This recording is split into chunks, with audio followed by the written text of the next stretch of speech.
Hey y'all, I told y'all I was gonna bring y'all surviving of the city, and here it is. Oh, nigga. Oh, baby. How you gonna get out of this swamp?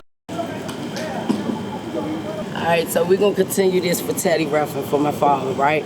So this is where he used to hang at on Montello. This was his life. My father loved this place. Like, him and his friends sit out here shaking and all that. They sing the doo-wop, bop, bop, bop. He might be out here nodding and all that. But this is where my father, this is where he originated at, Teddy Ruffin. Like, this is what he do, you know, like this is his place. Like, you'll pull up on him anytime, he'd be right here. But one thing about that, no matter if he was nodding or whatever, he was always gangster. My father always held on to who he was.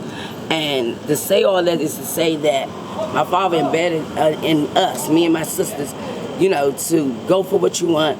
Don't beg a nigga for nothing. Always make it on your own, and however, by any means necessary. Like, my father was everything that he wanted, that I wanted in a father.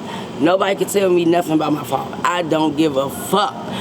Like, it was nothing they could tell me about my father. About my father. Old man said he read that mailbox right there. Yeah. He still on that mailbox. He still That was my father's joint. Right there. That was his spot. Yeah, for years. For years. Yeah. Good old man. Good old man. Good old man. Thank you. Good old man. Thank you. You know what I'm saying? Like, I can walk around the corner and there's other guys down there that I can ask them, do they know my father? Everybody knew my father. He was a cool individual. He was real low key, but he moved in power. You know what I'm saying? And this is where I used to be. This is how I grew up, and this is why I tell you, I'm surviving the city. I seen some shit. We used to be right here in the back of this joint. There's some stairs. My father knew everybody, and he'll leave us with everybody. My father actually caught a motherfucking baddie, and come on, let me take you there. I'm gonna walk you through. Right there used to be a store. That building right there, that used to be a curry out of old Chinese joint. My uncle A-Ball went in and robbed and they killed my uncle. And my father came back and the rest of the story is history.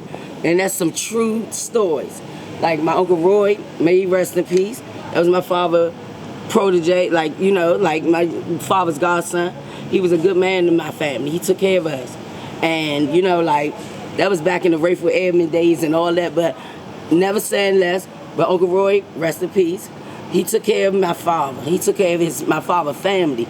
Like, he made sure we were good no matter what. And a lot of people don't know this. I used to be at grandma's house and all that, like, me and my sisters, like, we're Northeast bound. I promise you that. Everybody think I'm from Southeast, but I'm definitely from Northeast. I'm really from Northeast. I'm gonna take y'all to mine. That's where I used to steal from. This used to be Minus when I was a little girl. We used to come in this store. I'm talking about, he would give you credit and all that shit. As soon as my father walked up the street, we go in there and steal everything out this motherfucker. I mean, we would take everything. They kept say, Teddy, your kids is bad as shit. My sister really didn't steal. I did. And to find out that I used to steal when I was young, I've never been a stealer. I never stole when I got older, but yeah, but this was mine. You get your everything you wanted from here. My father used to always make sure we got olives and all that shit, but yeah, this was mine.